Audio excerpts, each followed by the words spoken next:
description: a lavish old mansion set in the countryside. Guests arrive in fancy attire. The atmosphere is tense but exciting. The chandelier sparkles above. The sound of footsteps echo as the guest gathers around in the grand hall. The camera focuses on Mr. Bobby as he steps onto the grand staircase, his voice rich with charm and authority. Ladies and gentlemen, welcome. Welcome to the grand opening of my humble estate. You are about to embark on an evening like no other. Tonight, we step into a world of mystery, elegance, and excitement. But remember, not everything is as it seems in this old mansion. Secrets are hidden in every corner, and the truth, well, the truth is a very slippery thing. Scene description: the guests began to spread out across the mansion, exploring various rooms and halls. Their expressions are a mixture of excitement, intrigue, and unease as they walk through the mansion's eerie corridors and opulent spaces. The first character enters a dimly lit study. The air is heavy with dust, and the walls are lined with old books. Mr. Green, eyes narrowing as he looks around. This place is unsettling. The dust on these books suggests no one been here for a long time. But I can't shake the feeling that someone's watching me or waiting for me to make the wrong move. He curiously touches a book on the shelf, his hand lingering for a moment longer than necessary. Mr. Green muttering. Too quiet in here. It's as though that the room itself is holding its breath. Meanwhile, Colonel Mustard steps into the grand dining room. The large table is covered with fine china, yet the room feels cold and abandoned. Colonel Mustard, his voice gruff but unsure. This feels wrong. The chairs are pulled out like someone was just here. A place of meals, of celebration. Yet it feels like a place of silence now. There's no warmth, no life, just the ghost of what it used to be. He runs his fingers along the edge of the table, his eyes scanning the room suspicious. Colonel Mustard. Something's off. I don't like the way the shadows linger here. Miss Scarlet walks into the lavish ballroom with velvet curtains and intricate furniture. She pauses, talking in the applause, yet there's a strange tense in the air. Miss Scarlet smiles, though her eyes flicker nervously. Well, this is quite the grand room, but why does it feel so empty? The furniture is beautiful, but there's something about it too perfect, too still. She steps closer to the mirror on the wall, eyeing her reflection. Quickly glances around. Miss Scarlet. Almost like the room is too clean, too pristine, as if never been used, almost like it's waiting for something. Orchid, I can feel it in the air, but there's something peculiar. These books are older than they look. Some of them, well, it's almost if they shouldn't exist. Forbidden knowledge.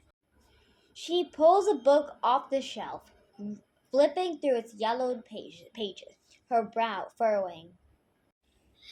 Dr. Orchid, whoever has been here before, they've left something behind. A trace of their curiosity, a hint of something they didn't want anyone to find.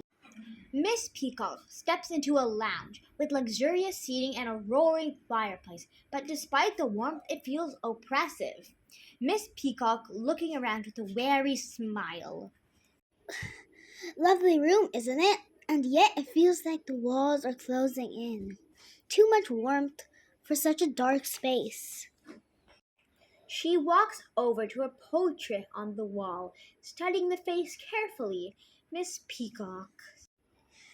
The eyes in the portrait, they seem to be following me. It's almost as though the room is watching me, studying me. Am I the guest or the subject? Professor Plum entered the dimly lit conservatory with curiosity and strange plants. The room feels like a puzzle itself.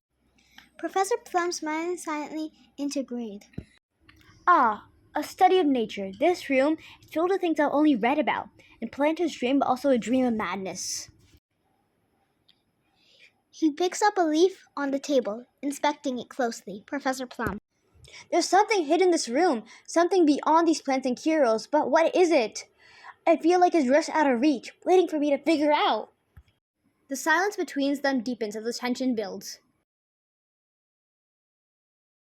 Scene description. The guests are seated around the grand dinner table, enjoying a lavish meal. The dining room is dimly lit by candles, creating a cozy, yet eerie atmosphere. The clinking of silverware and murmurs of the conversation fill the air. The table is full of sumptuous dishes, but there's a sense of unease shivering underneath the surface. As they eat, the lights suddenly flicker and go out. The room is plunged into darkness. There's a brief moment of confusion, footsteps shuffle, and the chair scrapes against the floor. Miss Peacock, startled, her voice shaky. What's going on? Who turned out the lights? A few seconds of silence pass in the darkness, followed by a loud crash, followed by a scream. Miss Scarlet yelling. Oh my god, what happened? What's going on? The lights flicker back on. The guests are all frozen, staring at the scene before them. Mr. Bobby is lying on the floor, a candlestick beside him, his eyes wide in shock. The room falls into sudden silence. Colonel Mustard, stumbling back from the table, his voice panicked. No, no, Bobby. He's dead. What the hell just happened? He approaches the body cautiously, kneeling down next to Mr. Bobby, his pale face, Colonel Mustard. He's been hit with a candlestick. But how? It happened so quickly. We were all just sitting here eating. The lights went out and then... Miss Scarlet, standing up from her seat, her voice frantic. It was one of you. It had to be. Who else could have done it? We were all eating and then the lights went out. I didn't even see him move. She looks around at the others with growing suspicion. Miss Scarlet. I didn't do it. I was sitting right here and then the lights. Mr. Green, his tone calm but cold, standing at the head of the table. Stop! Stop yelling! We need to think clearly. Bobby's dead and someone in this room did it. Who was closest to him? Who had the chance? Dr. Orchid, eyes wide, voice shaky. We're all sitting at the table. How could anyone have gotten to him so quickly? The lights went out and it could have been anyone. Miss Peacock, gripping the edge of the table, eyes darting around the room. This is insane! How could this happen in the blink of an eye? One moment we're eating and then Bobby's dead? There's no way. Professor Plum, frowning, speaking slowly. Wait just a second. We don't even know when the lights went out. They could have been out for several seconds, maybe more. Whoever did this knew exactly what they were doing. This was no accident. The guests are all tense, glancing nervously at one another, each one trying to piece together the timeline. The atmosphere grows heavy with suspicion. Colonel Mustard, slamming his fist on the table, his voice rising. Someone here had to have done it. We were all eating, and then bam! The lights go out. Whoever did this had the perfect opportunity to strike. And the candlestick, it was just sitting there.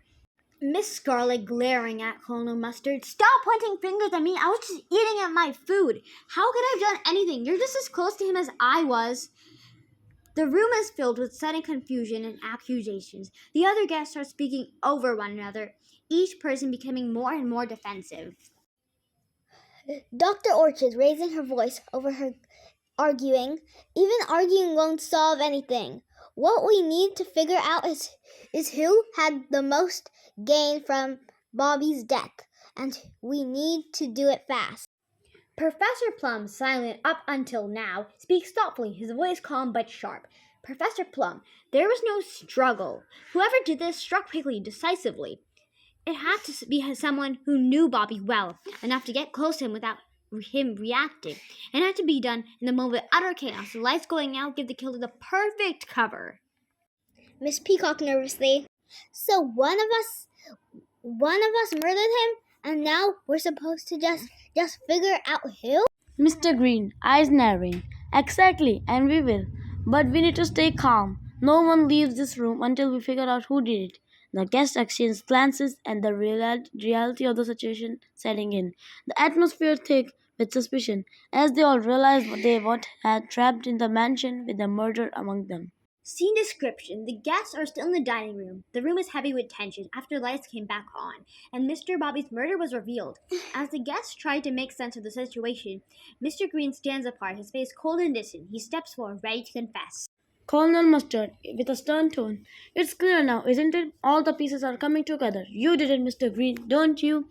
The other turned to look at Mr. Green, and the tension of the room increases. There's an uneasy silence. Mr. Green, calmly his voice steady but calm. You're right, I killed him. Gasp rippled through the group as they processed his words. Miss Scarlet, eyes wide, disbelieving. You? You killed him, but why? What could it make you? Mr. Green, cutting her off, his voice growling harder. He ruined my family, and he ruined my mother. The guests look at each other confused as Mr. Green looks down at the body of Mr. Bobby, his fist clenched. Mr. Green, speaking through gritted teeth, my mother had bad habits, things she struggled with, but and Mr. Bobby, he was so charming and well liked. He knew all the right people, but instead of being the gentleman everyone thought he was, he went to expose her, told her the deepest secrets, her struggles to anyone who would listen. He couldn't care less about the damage he caused. The guests stand in stunned silence as the weight of the words began to settle in. Mr. Green, his voice rising with emotion. He didn't just tell her secrets to others. He made sure the police knew about it. He told them about her bad habits, about everything she was trying to hide, and because of him, she went to jail. A heavy silence filled the rooms as the guests began to realize the true depth of Mr. Green's anger and pain. Miss Peacock softly. Your mother, she went to jail because of Bobby? Mr. Green, nodding, his face trembling with a mix of anger and hurt. Yes, my mother paid the price of Bobby's cruelty. She wasn't perfect, none of us are, but she didn't deserve what he did to her. And I tried to protect her, tried to keep her life from falling apart, but Bobby didn't care. He ruined her, and I could let him get away with it. He pauses for a moment, the emotions in his face raw. Mr. Green, so I killed him. It wasn't a choice I wanted to make, but I had to. It was the only way I could make him pay for what he did to my mother. I had to make him feel the same pain he caused her. The guests look at each other with stunned silence. The truth is out, and now the tension is unbearable. Dr. Orchid, speaking carefully, trying not to remain calm. Mr. Green, what are you saying? It's heartbreaking, but taking this life won't undo the damage Bobby caused. And now you'll have to answer for your actions. Killing him won't bring your mother back, and it certainly won't fix what happened.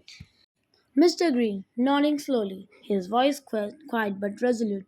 I know, but at least I gave him justice he deserved for her. Colonel Mustard stepped forward, his voice stern and full of authority. Colonel Mustard, you don't get to be the judge, Mr. Green. You may think you are the one who brought justice, but you have made yourself just as guilty as Bobby. Now you'll have to face the consequences of what you have done. The room goes heavier at the truth settling in.